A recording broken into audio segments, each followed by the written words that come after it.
না, জাতীয় পার্টি নেতৃত্বের পরিবর্তনের কথা হচ্ছে, এটা সত্যি।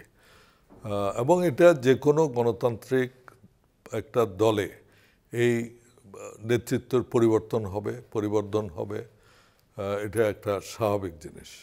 বর্তমানে যেই কনফিউশনটা হয়েছে সেটা হচ্ছে যে আমাদের প্রেসিডিয়াম মিটিংয়ে, জাতীয় পার্টির প্রেসিডিয়াম মিটিংয়ে একটা সিদ্ধান্ত হয়েছিল 28শে জুন আমাদের সম্মেলন হবে, পার্টির কাউন্সিল। এই পার্টির কাউন্সিল যখন করা হলো, তাই সেই মিটিংয়েই কতগুলো পয়েন্ট উঠেছে। একটি হচ্ছে যে আমাদের গঠনতন্ত্র যেটা আছে 20(1) ক, সেটার পরিবর্তনের কথা। সেটার পরিবর্তন এই জন্য, সেখানে যেভাবে দেওয়া আছে, ইভেন কাউন্সিলে যদি একজন মহাসচিব নির্বাচিত হন, তাকেও তিনি চেয়ারম্যান পরিবর্তন করতে পারবেন। Chairman can do and undo anything, কেবল পারবে না একটা ছেলেকে মেয়ে করা, মেয়েকে ছেলে করা ছাড়া, everything. So that cannot be a party constitution. আপনি বলতে পারেন তাহলে এতদিন ধরে চলছে কী করে? এতদিন ধরে এই ধারাটা ওরকমভাবে ব্যবহার হয় না, এবং যেখানে ব্যবহার হয়েছে একটা আলোচনার মাধ্যমে এগুলো অনেক সময় করা হয়েছে। কিন্তু এখন যেটা করা হচ্ছে, রিসেন্টলি যে কয়েকটা হয়েছে, এখানে উনি ওনার ইচ্ছা মতো পরিবর্তন করছেন, সংযোজন করছেন, তারপরে এমনভাবে করছেন যাতে কাউন্সিলে তাকে চ্যালেঞ্জ করা না যায়। এখানে তার নেতৃত্ব নিয়ে কিছু কথা আছে। যেমন আপনারা দেখেছেন, তিনি ভারত থেকে আসার পরে তিনি বলেছেন ভারতের অনুমতি না নিয়ে কিছু বলা যাবে না। তো এইরকম একজন চেয়ারম্যান তো আমরা রাখতে পারি না। তারপরে তিনি এখন বলছেন আমার পার্টি চালাতে হলে আমার 20(1) ক লাগবে। কেন?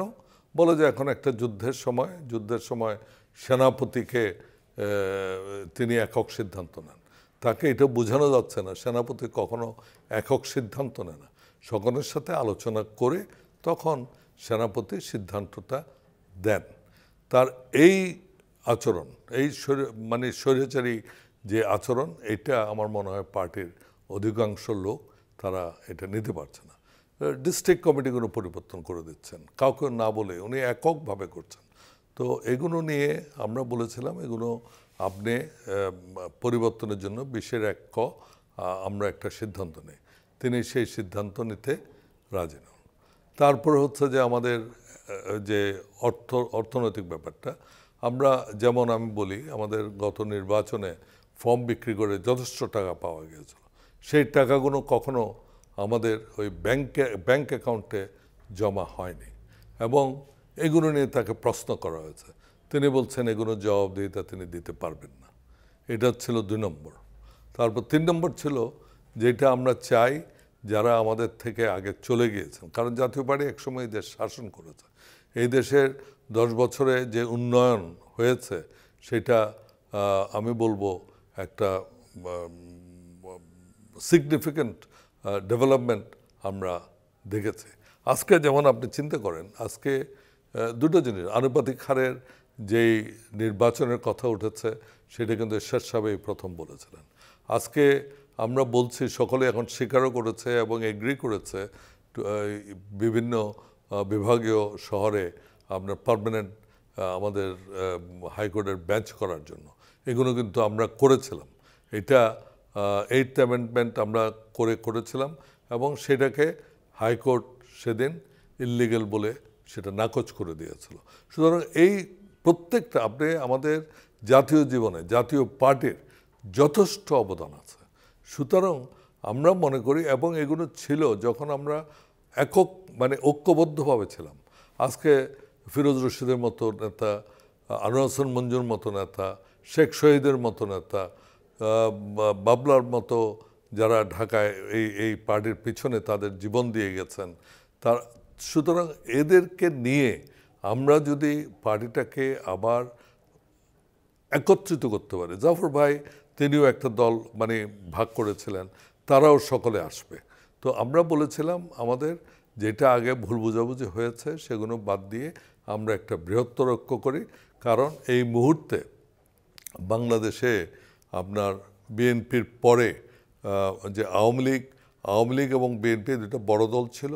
আজকে আওয়ামী লীগের নিয়ে অনেক রকম প্রশ্ন আছে, সেখানে জাতীয় পার্টির একটা বিরাট রোল আছে বলে আমি মনে করি, এবং সেই জন্য আমরা মনে করেছি যে আমরা যদি ঐক্যবদ্ধ হতে পারি তাহলে সে স্থানটা আমরা নিতে পারবো।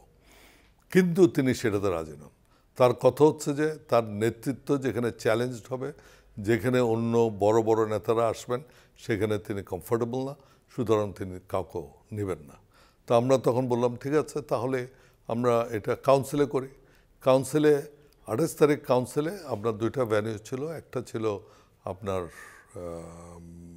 চিন্মৈত্রী, আরেকটা ছিল আমাদের কাকরাইলস্থ পার্টি অফিসের সামনে। তো চিন্মৈত্রীতে আমরা জায়গা পাইনি। তো আমরা তখন বললাম যে আপনি ইয়েতে করেন, এই কাকরাইলের সামনে আমরা আমাদের কাউন্সিলটা করি। তিনি কাউন্সিল করলেন না, কিন্তু একটা সমাবেশের ডাক দিলেন। আমরা বলেছিলাম কাউন্সিল। যখন উনি সমাবেশের ডাক দিলেন তখন আমরা কাউন্সিলটা জোর করলাম না, কারণ একটা সংঘাত আমরা চাচ্ছি না। একটা দল করতে চাই, আমরা রাজনীতি করতে চাই, কিন্তু সেটা সংঘাতের মধ্য দিয়ে না। আমরা সেটা পোস্টপোন করলাম এবং তার কাছে আবেদন রাখলাম অ্যাজ পার্টি চেয়ারম্যান যে আপনি আবার কাউন্সিল করেন। উনি বলতে চাচ্ছেন যে আমরা পার্টি ভাগ করছি। আমরা পার্টি ভাগ করলে তো কালকেই আমরা পার্টি একটা নতুন পার্টি ডিক্লেয়ার করতে পারতাম। আমরা তো সেটা করতে চাই না। আমরা চাই আমরা কাউন্সিলে যাব, কাউন্সিলে যে কাউন্সিলে আমাদের যারা কাউন্সিলর আছেন তাদের ভোটের মাধ্যমে কতগুলো সিদ্ধান্ত হতে হবে। প্রথম সিদ্ধান্ত হচ্ছে যে 20-এর 1 ক সেটা থাকবে কি থাকবে না। দ্বিতীয় সিদ্ধান্ত হতে হবে আমাদের যে অর্থনৈতিক বিষয়গুলো আছে সেটার অ্যাকাউন্টেবিলিটি ফিক্স করা। 3 নম্বর হচ্ছে যে একটা সিদ্ধান্ত নেওয়া যে বৃহত্তর ঐক্যের। সুতরাং সেই এখন যে অবস্থাতে আছে যে সেখানে সেটা হচ্ছে যে একটা কাউন্সিল ডাকেন, সে কাউন্সিলেই সিদ্ধান্ত নেয় এইসব, আপনি এককভাবে কোনো সিদ্ধান্ত নিতে। তিনি যেটা চেষ্টা করছেন, তিনি বহিষ্কার করবেন বলছেন। আমরা পত্রপত্রিকায় দেখেছি 7 জনকে ইতিমধ্যে বহিষ্কার করেছেন। ওই আপনার ওয়েবসাইট থেকে নাম নামিয়ে নিয়েছে, তারপরে পত্রিকা এসছে, কিন্তু তিনি কোনো চিঠি ইস্যু করছেন না। কারণ তিনি জানেন চিঠি ইস্যু করলে হয়তো আইনি প্রক্রিয়ায় যাওয়া হবে, সেজন্য চিঠি ইস্যু করছেন না। তো এইটাতে তো একটা পার্টি যেটা গণতন্ত্রের কথা বলে, সে সেইভাবে রাজনীতিতে তো কোনো অবস্থান নিতে পারবে না। এইটাই হচ্ছে আজকে আমাদের যে সমস্যাটা। না, আমরা যদি বিভক্ত করতে চাইতাম তাহলে তো আমরা আরেকটা পার্টি ডিক্লেয়ার করতাম। আমরা তো সেটা চাচ্ছি না। আমরা চাচ্ছি এই পার্টির মধ্যে কাউন্সিলের মাধ্যমে, কাউন্সিল যখন হয়, কাউন্সিল তো রাবার স্টাম্প না। কাউন্সিল দে উইল ডিসাইড কাকে সে করবে না করবে। আমি যদি প্রার্থী হইও আমি চেয়ারম্যান হতে পারবো না, সেটা তো নির্ভর করবে কাউন্সিলরদের উপর, তাদের ভোটের উপর। এবং আজকে এখন যে অবস্থা দাঁড়িয়েছে, কাউন্সিলেরও কোনো দাম নেই। কাউন্সিল কোনো সিদ্ধান্ত নিলে তারপরের দিনে তিনি সেগুলো বদলাতে পারেন। সেইভাবে তো একটা পার্টি হয় না, সেটা তো দল হলো না, সেটা হচ্ছে যে একজনের ব্যক্তিগত প্রপার্টি। না, উনি প্রথম যেটা বলছেন যে পরিবারতন্ত্র এখনো রয়ে গেছে, পরিবারতন্ত্র থাকলে তাহলে 5ই আগস্ট যে অভ্যুত্থান হয়েছে সে অভ্যুত্থান হতে পারত না। এমনকি দুটো দল, বড় দল চেষ্টা করে যে জিনিসগুলো করতে পারেনি, ছাত্ররা তারা একত্রিত হয়ে সেটা করতে পেরেছে। আজকে যদি পরিবারতন্ত্রের কথা হতো তাহলে তো এই ছাত্ররা তো এই আজকের প্রেক্ষাপটে আসতো না। এখানে কেউ কাউকে চেনে না। সুতরাং এই যে পরিবারতন্ত্র, আমরা নিজেরাই একদিকে গণতন্ত্রের কথা বলছি, আরেক দিকে আমরা পরিবারতন্ত্রের কথা বলছি। পরিবারতন্ত্র আর গণতন্ত্র একভাবে যায় না। পরিবারতন্ত্র যদি করেন তাহলে আপনি সেখানে ইয়ে করে দেন, ওই কী বলে যে মোনার্কি করে দেন। এটা তো মোনার্কি না, পরিবারতন্ত্র হতে পারে না। হ্যাঁ, কেউ যদি একজনের ছেলে যদি অথবা একজনের আত্মীয়স্বজন, কোনো আত্মীয়স্বজন যদি সেই জায়গায় যাওয়ার তার নিজের মেধায় যদি যেতে পারে, কারো আপত্তি থাকার কথা না। কারো আপত্তি থাকার কথা না। আমি আপনাকে কিছুক্ষণ আগে 3 জনের কথা বললাম, তো তারা তাদের নিজস্ব মেধায় গেছে। সুতরাং মেধায় যদি যায় আমাদের কোনো আপত্তি নেই। আমাদের যিনি চেয়ারম্যান আছেন তিনি তো মেধায় যাননি, তিনি তো একদিন রাত্রে এটা টেলিভিশনেই আছে। সুতরাং এই জিনিসটা উনি যেটা বলছেন, আরেকটা কথা তিনি বলেছেন, এটা কিন্তু সাংঘাতিক কথা। ওনার মনোভূত লোক না হলে তাকে বের করে দেবেন, এটা কি কোনো রাজনৈতিক নেতার কথা হলো? বের করতে পারে না সে, সেখানে সেই জিনিসটাকে এস্টাবলিশ করতে হবে। বের করতে হলে একটা প্রসিডিউর আছে। আপনার সম্মেলন, আপনার তো সম্মেলন দিয়েছেন, সম্মেলনে বের করে দেন। আপনার তো 28শে জুন সম্মেলন ছিল, সেই সম্মেলনে আপনি বের করে দিতেন। আপনি আস্থার লোক নেই, সেখানে চেয়ারম্যান দাঁড়িয়ে বলতে পারতেন যে আমি, আমার এই লোক দরকার, সুতরাং আমি। প্রথম কথা হচ্ছে যে সে নিজেও তো নির্বাচিত হতো এবং সম্মেলন ডাকার পরে কোনো পরিবর্তন করা যায় না। কারণ সম্মেলন ডাকার পরে যদি পরিবর্তন করেন তাহলে তো যেই আপনাকে চ্যালেঞ্জ করবে তাকেই আপনি বহিষ্কার করে দেবেন। তো আর নির্বাচন হলো কোথায়? তাহলে গণতন্ত্র হলো কোথায়? এইসব অর্বাচীন কথা যারা বলেন তারা গণতন্ত্রে বিশ্বাস করেন না। আমার ওনার প্রতি কোনো আস্থা নেই, কারণ উনি যেই কথাগুলো বলেন যে ওনাকে একক ক্ষমতা দিতে হবে, উনি যা বলবেন তাই করবেন, এবং তিনি কিছু বক্তব্য দিয়েছেন, সেই বক্তব্যের সাথে আমরা একমত নই। আর আমরা কোনো দেশের প্রতি লয়্যালটি দিয়ে আমরা এই দেশের রাজনীতি না না আছে যথেষ্ট টাকায়।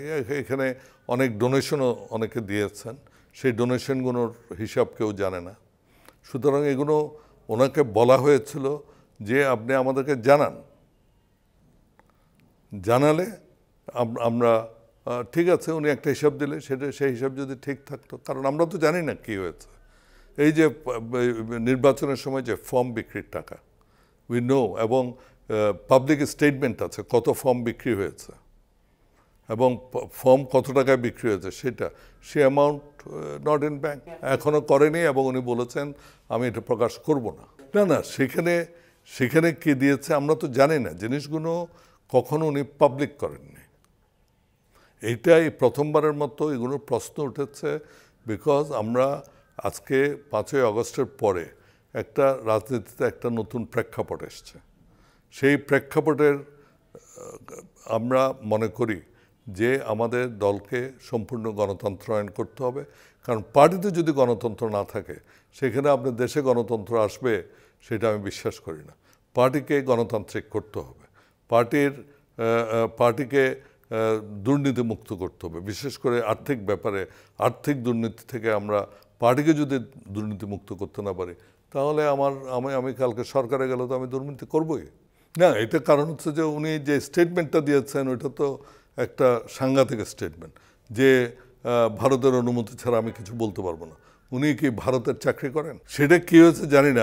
আমি তো একজন লোককে বিচার করব তার কথাবার্তা দিয়ে। হ্যাঁ, আমরা দেখছি উনি ওরকমই কিছু কথা বলছেন। না, আমি আশা করছি নিশ্চয়ই কাউন্সিল হবে।